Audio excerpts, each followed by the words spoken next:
2000년 3월 부산 서대신동의 한 주택. 집 안에는 3명의 여성이 있었습니다. 그날도 평범한 하루였습니다. 누군가 집 안으로 들어오기 전까지는 낯선 남자는 조용했습니다. 크게 소리를 지르지도 않았고 당황한 기색도 없었습니다. 하지만 그 침착함은 오히려 더 끔찍했습니다. 그는 돈을 요구했습니다. 피해자들은 공포 속에 놓였습니다. 그리고 얼마 뒤 그 집 안에서는 2사람이 목숨을 잃었습니다. 한 사람만이 살아남았습니다. 살아남은 피해자는 경찰에게 그날의 남자를 이야기합니다. 차갑고 침착했고 사람의 두려움 앞에서도 흔들리지 않던 남자. 1999년부터 2000년까지 부산과 울산, 경남 일대를 공포에 빠뜨린 남자. 그가 원했다고 말한 것은 평범한 가정이었습니다. 하지만 그가 무너뜨린 것은 수많은 사람들의 평범한 삶이었습니다. 오늘 이야기할 사건은 정두영 연쇄 강도살인 사건입니다.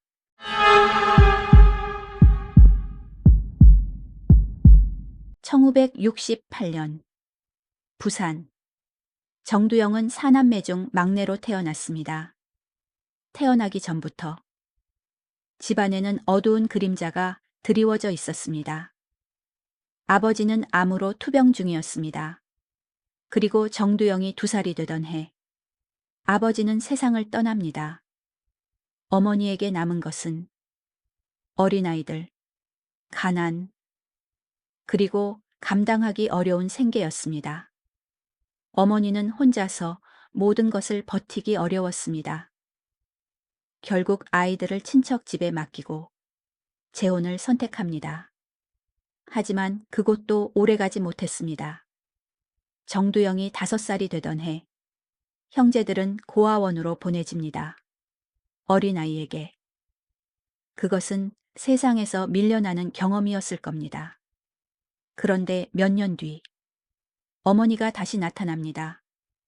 정두영은 고아원을 떠나 새아버지가 있는 집으로 돌아갑니다. 어린 마음에는 이제 정말 가족이 생긴다고 생각했을지도 모릅니다. 하지만 그 기대는 오래가지 않았습니다. 경제적 부담, 가정 내 갈등, 여러 문제가 겹치면서 정두영은 다시 고아원으로 보내집니다. 2번째였습니다. 그는 다시 버려졌습니다. 고아원 생활은 평온하지 않았습니다. 아이들 사이에도 힘의 질서가 있었습니다. 강한 아이는 때렸고 약한 아이는 맞았습니다. 정두영은 체구가 작았습니다. 놀림도 받았습니다. 괴롭힘도 당했습니다. 그곳에서 그는 잘못된 방식으로 세상을 배워갑니다. 누구도 나를 지켜주지 않는다. 살아남으려면 먼저 강해져야 한다. 그 생각은 어린 시절의 상처 위에 쌓였습니다. 하지만 불행한 어린 시절이 훗날의 범죄를 설명할 수는 있어도 결코 정당화할 수는 없습니다. 정두영이 이후 선택한 길은 그 자신의 선택이었습니다. 청소년이 된 정두영은 학교보다 거리에서 더 많은 시간을 보냈습니다. 배운 기술도 없었습니다. 기댈 가족도 없었습니다. 정상적인 방법으로 살아가는 법을 제대로 배우지 못했습니다. 그가 선택한 것은 범죄였습니다. 절도, 침입, 도주. 그것은 어느새 그의 일상이 되어갔습니다. 그리고 18살이던 1986년 첫 번째 중대한 사건이 벌어집니다. 부산의 한 초등학교. 정두영은 돈을 훔치기 위해 학교 안으로 들어갑니다. 그곳에서 교사와 마주칩니다. 범행이 들킬 위기에 놓인 그는 폭력적인 방식으로 현장을 벗어납니다. 그리고 한 달 뒤 더 큰 사건이 벌어집니다. 길거리에서 불심 검문을 하던 방범대원과 마주친 것입니다. 정두영은 체포를 피하려 했습니다. 그 과정에서 방범대원이 목숨을 잃습니다. 결국 그는 붙잡힙니다. 그리고 긴 수감 생활이 시작됩니다. 11년. 누군가에게는 학교를 졸업하고 직장을 구하고 가정을 꾸릴 수 있는 시간입니다. 하지만 정두영은 그 시간을 교도소 안에서 보냅니다. 수감 중 그는 고졸 검정고시에 합격하기도 했습니다. 겉으로만 보면 새 삶을 준비하는 것처럼 보였습니다. 사람들은 기대했을지도 모릅니다. 이번에는 달라질 수 있다고, 다시 사회로 나가면 평범하게 살아갈 수도 있다고. 하지만 그 기대는 오래가지 못했습니다. 1998년 6월 정두영은 출소합니다. 그러나 얼마 지나지 않아 절도 혐의로 다시 수감됩니다. 그리고 1999년 3월 두 번째 출소. 그때부터 대한민국 범죄사에 남을 연쇄 강도살인이 시작됩니다. 1999년 3월 정두영은 다시 사회로 나왔습니다. 아직 기회는 있었습니다. 새로운 삶을 시작할 수도 있었습니다. 하지만 그는 다시 범죄로 향했습니다. 처음에는 절도였습니다. 집을 살피고 침입하고 금품을 훔쳤습니다. 그런데 시간이 지날수록 그의 범행은 더 위험해졌습니다. 집 안에 사람이 있을 수 있었습니다. 범행이 들킬 수도 있었습니다. 대부분의 사람이라면 그 순간 도망쳤을 것입니다. 하지만 정두영은 달랐습니다. 그는 목격자를 남기지 않는 쪽으로 움직이기 시작했습니다. 1999년 6월 부산 한 주택에서 사건이 발생합니다. 정두영은 집 안에 있던 사람을 공격했고 금품을 빼앗은 뒤 사라졌습니다. 그것은 앞으로 이어질 사건들의 시작이었습니다. 이후에도 비슷한 사건이 반복됩니다. 부산, 울산, 경남. 그가 주로 노린 곳은 부유층 주택가였습니다. 낮 시간. 사람들이 방심하는 순간 그는 집 안으로 들어갔습니다. 피해자들은 대부분 평범한 사람들이었습니다. 집에 있던 여성, 노인, 가족, 누구도 정두영과 개인적인 원한이 있었던 것은 아니었습니다. 그에게 중요한 것은 돈이었습니다. 그리고 자신의 범행을 방해하는 사람을 없애는 것이었습니다. 수사 과정에서 왜 그렇게 잔혹했느냐는 질문을 받자 정두영은 자신의 안에서 악마가 솟구쳤다는 취지의 말을 남긴 것으로 알려졌습니다. 또 피해자가 반항하거나 애원하면 오히려 더 거칠어졌다는 취지의 진술도 남겼습니다. 그 말은 사건을 접한 사람들을 더 큰 충격에 빠뜨렸습니다. 정두영의 범행은 단순한 절도나 강도가 아니었습니다. 그는 사람의 두려움 앞에서도 멈추지 않았습니다. 오히려 그 두려움을 자신의 분노로 받아들였습니다. 그리고 그의 곁에는 훔친 물건을 현금화해주는 통로가 있었습니다. 친형 정 씨였습니다. 정 씨는 금은방을 운영하고 있었습니다. 정두영이 훔쳐온 귀금속과 보석은 그 금은방을 통해 처분됐습니다. 정 씨는 훗날 동생이 훔친 물건인 줄은 알았지만 살인까지 저지르고 있었다는 사실은 몰랐다고 주장했습니다.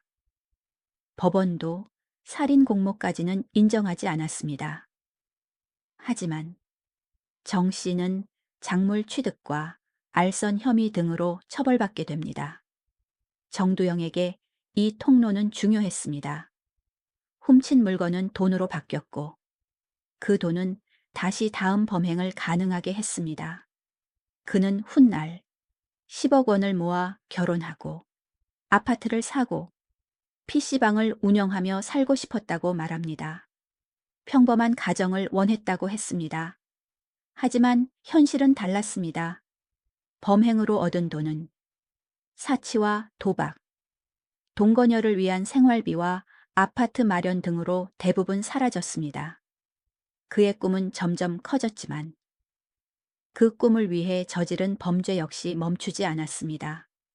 정두영은 평범한 삶을 원한다고 말했습니다.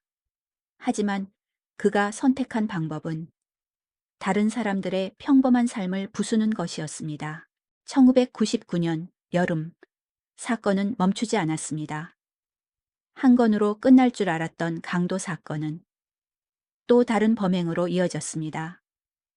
부유층 주택가에서 비슷한 사건이 반복된다는 이야기였습니다. 범인은 흔적을 거의 남기지 않았습니다. 계획적이었습니다. 침착했습니다. 그리고 예상보다 훨씬 대담했습니다. 정두영은 범행 전 주변을 관찰했습니다. 어느 집에 누가 사는지, 언제 사람이 혼자 있는지, 언제 경비가 느슨해지는지 차근차근 살폈습니다. 그리고 낮 시간, 사람들이 방심하는 순간을 노렸습니다. 사건은 계속 이어졌습니다. 경찰은 같은 범인의 소행일 가능성을 의심했습니다. 하지만 범인은 보이지 않았습니다. 정두영은 범행 현장마다 다른 흔적을 남기려 했습니다. 때로는 일부러 혼란을 주기도 했습니다. 수사는 쉽지 않았습니다. 그리고 범행은 점점 더 대담해졌습니다. 2000년 3월 부산 서대신동 정두영은 또다시 한 주택에 침입합니다. 집 안에는 3명의 여성이 있었습니다. 그날 두 사람은 목숨을 잃었습니다. 하지만 한 사람은 살아남았습니다. 이 사건은 정두영 사건 전체를 통틀어 가장 많이 언급되는 사건 가운데 하나가 됩니다. 살아남은 피해자는 정두영의 요구에 협조했습니다. 훗날 알려진 정두영의 진술에 따르면 그는 반항하거나 울부짖는 피해자에게 더 강한 분노를 느꼈다고 합니다. 아이러니하게도 살아남은 피해자는 그의 요구에 조용히 따랐습니다. 그 차이가 생사를 가른 이유 가운데 하나였을 가능성이 제기됐습니다. 더 놀라운 사실도 있었습니다. 정두영은 범행 후 곧바로 도망치지 않았습니다. 집안, 금고를 열기 위해 오랜 시간 현장에 머물렀습니다. 그만큼 대담했습니다. 그만큼 자신감이 있었습니다. 경찰은 점점 압박해 오고 있었지만 정두영은 아직 자신이 잡히지 않을 것이라 생각했습니다. 그러나 그 자신감은 곧 무너지게 됩니다. 2000년 4월 12일 천안의 한 주택에서 정두영은 또다시 범행을 저지릅니다. 이번에도 목적은 돈이었습니다. 피해자들은 결박됐습니다. 그리고 정두영은 현장을 떠났습니다. 하지만 이번에는 달랐습니다. 피해자들이 탈출에 성공한 것입니다. 곧바로 경찰에 신고가 들어갑니다. 수사팀은 현장을 분석하기 시작했습니다. 그리고 결정적인 단서를 발견합니다. 정두영이 손에 넣은 수표였습니다. 그 수표가 움직이기 시작했습니다. 경찰은 사용 경로를 추적했습니다. 하나의 단서가 또 다른 단서를 불러왔습니다. 수사망은 빠르게 좁혀졌습니다. 10개월 가까이 이어졌던 연쇄 강도살인. 마침내 끝이 보이기 시작했습니다. 한편 정두영은 천안을 빠져나와 대전으로 향하고 있었습니다. 동거녀가 있던 곳이었습니다. 그는 서둘러 도주하기 위해 고속버스에 몸을 실었습니다. 하지만 이미 경찰은 그의 이동 경로를 추적하고 있었습니다. 대정영찰청 소속 형사들은 정두영이 대전으로 향할 가능성이 높다고 판단했습니다. 형사들은 도주로를 차단했습니다. 그리고 대전 방향 고속도로 진입 직전 고속버스를 세우고 검문을 시작합니다. 형사들은 버스 안으로 올라갔습니다. 승객들을 한 명씩 확인하기 시작했습니다. 그때 버스 맨 뒷좌석 한 남자가 형사들의 눈에 들어왔습니다. 그는 가방을 꼭 끌어안고 있었습니다. 유난히 긴장한 표정, 불안하게 흔들리는 시선. 형사들은 그 남자에게 다가갔습니다. 그리고 신원을 확인했습니다. 그 남자가 정두영이었습니다. 정두영은 크게 저항하지 않았습니다. 체포는 예상보다 허무하게 끝났습니다. 하지만 그가 들고 있던 가방 안에는 천안에서 훔친 현금과 수표, 그리고 범행에 사용된 물건들이 그대로 들어 있었습니다. 수많은 사람을 공포에 몰아넣었던 남자. 10개월 동안 부산과 울산, 경남 일대를 뒤흔들었던 남자. 그의 도주는 고속버스 맨 뒷좌석에서 끝났습니다. 정두영이 검거되자 수사기관은 그의 주변 사람들을 만나기 시작했습니다. 그리고 뜻밖의 이야기들을 듣게 됩니다. 그를 알던 사람들은 정두영이 그런 사람이라고 생각하지 못했다고 말했습니다. 술도 거의 하지 않았습니다. 담배도 피우지 않았습니다. 말수도 적었습니다. 예의도 있었습니다. 특히 동거녀의 가족들은 그를 성실하고 점잖은 사람으로 기억했습니다. 적어도 겉으로는 그랬습니다. 하지만 수사 결과는 전혀 달랐습니다. 경찰이 확인한 정두영은 연쇄 강도 살인범이었습니다. 사람들은 충격을 받았습니다. 어떻게 그런 사람이 그런 범죄를 저지를 수 있었을까? 수사 과정에서 정두영은 결혼을 하고 아파트를 사고 사업을 하며 살고 싶었다고. 하지만 그 꿈을 이루기 위해 선택한 방법은 가장 잘못된 방법이었습니다. 그는 다른 사람들의 삶을 무너뜨리며 자신의 미래를 만들려 했습니다. 그리고 그 결과 수많은 가정이 상처를 안게 됐습니다. 정두영은 평범한 삶을 원했다고 말했습니다. 하지만 그가 남긴 것은 평범한 삶이 무너진 사람들의 고통이었습니다. 확인된 피해만 9명. 불과 10개월 동안 벌어진 일이었습니다. 사람들은 다시 한번 충격을 받았습니다. 자신들이 알고 있던 정두영과 수사 기록 속 정두영이 너무 달랐기 때문입니다. 2001년 법원은 정두영에게 사형을 선고합니다. 1심, 그리고 2심. 판단은 같았습니다. 사형. 정두영은 상고하지 않았습니다. 그렇게 판결은 확정됩니다. 정두영은 사형수가 됩니다. 하지만 대한민국은 1997년 이후 사형을 집행하지 않고 있었습니다. 그래서 정두영 역시 사형이 확정된 뒤에도 교도소에 수감된 채 생활하게 됩니다. 법원은 판결을 내렸습니다. 하지만 피해자 가족들의 상처까지 사라진 것은 아니었습니다.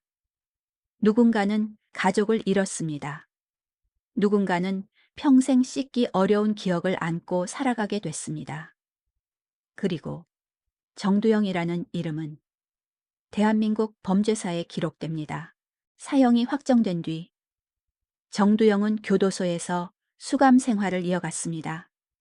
사건은 점차 사람들의 기억 속에서 멀어졌습니다. 새로운 사건들이 발생했고 세상은 앞으로 나아갔습니다. 하지만 정두영이라는 이름은 완전히 사라지지 않았습니다.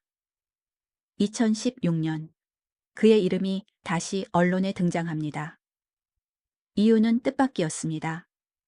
탈옥 시도. 당시 정두영은 대정요도소에 수감 중이었습니다. 그리고 오랜 시간 준비한 끝에 탈출을 시도합니다.